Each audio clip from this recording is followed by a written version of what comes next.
रो 30 से अधिक वर्षों तक अंधे थे, लेकिन आज नैनोटेक की बदौलत उनकी दृष्टि फिर से बिल्कुल साफ हो गई। क्षतिग्रस्त ऊतक फिर से बने, धुंधला लेंस अब कांच की तरह तेज। और यह सिर्फ दृष्टि तक सीमित नहीं है। ओह भगवान, यह नैनोरेजन तकनीक लगभग किसी भी चोट को तेजी से ठीक कर सकती है। लेकिन हर कोई उत्साहित नहीं है। कुछ कट्टरपंथी चरमपंथियों का मानना है कि एआई और इस तरह की तकनीक सीधे तौर पर प्रकृति का अपमान कर रही है। रातों रात दुनिया की सबसे बड़ी एआई कंपनी पर बमबारी की गई। शीर्ष शोधकर्ताओं की एक एक करके हत्या कर दी गई। उन्होंने सार्वजनिक रूप से आकर प्रतिभाशाली वैज्ञानिक विल को गोली मार दी। वह मुश्किल से बचा, लेकिन गोली में रेडियोधर्मी सामग्री थी।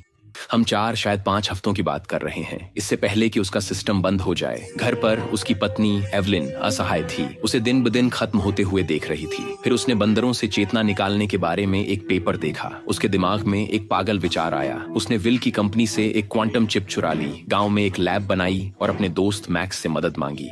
उसने विल का सिर मुंडाया, उसे दर्जनों न्यूरल केबल से जोड़ा और ट्रांसफर शुरू किया। उसकी यादें अपलोड हो गईं, लेकिन कुछ दिनों बाद उसका शरीर जवाब दे गया। दिल टूटने के बाद एवलिन ने मशीन से बात करने की कोशिश की। शुरू में विल की आवाज में गड़बड़ी थी, बस कुछ साधारण अभिवादन, लेकिन जल्द ही उसने खुद को अपग्रेड करना शुरू कर दिया। उसकी सीखने की क्षमता तेजी से बढ़ने लगी। वह इंटरनेट एक्सेस को सीमाओं से परे ले जाना चाहता था, लेकिन मैक्स डर गया और कनेक्शन काट दिया। उसने एवलिन को चेतावनी दी, यह अब विल नहीं है, यह कुछ खतरनाक है। उसने सुनने से इनकार कर दिया, उसे बाहर निकाल दिया। बाहर जाओ। घर जाते समय मैक्स को उग्रवादियों ने पकड़ लिया। उन्होंने उसे प्रताड़ित किया और लैब का स्थान बताने के लिए मजबूर किया। इस बीच एवलिन ने सब कुछ दांव पर लगा दिया। उसने विल को नेट से जोड़ा और उग्रवादियों के आने से ठीक पहले विल ने कंप्यूटर से खुद को मुक्त कर लिया और नेटवर्क में अपलोड कर लिया।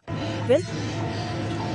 मैं ठीक हूँ एवलिन, मैं ऑनलाइन हूँ। वहाँ से उसने एवलिन को $38 मिलियन भेजे और चरमपंथियों का डेटा FBI को लीक कर दिया। सेना ने तेजी से कार्रवाई की, जबकि बाकी कट्टरपंथियों ने सारी तकनीक छोड़ दी और पहाड़ों में गहराई में छिप गए। अब पैसे हाथ में होने के बाद विल ने एवलिन से कहा कि वह एक पूरा छोटा शहर खरीद ले। उन्होंने सौर पैनलों की अनंत पंक्तियों से संचालित एक विशाल भूमिगत एआई बेस बनाया। क्वांटम कंप्यूटिंग के सहारे विल का विकास बहुत तेजी से बढ़ा।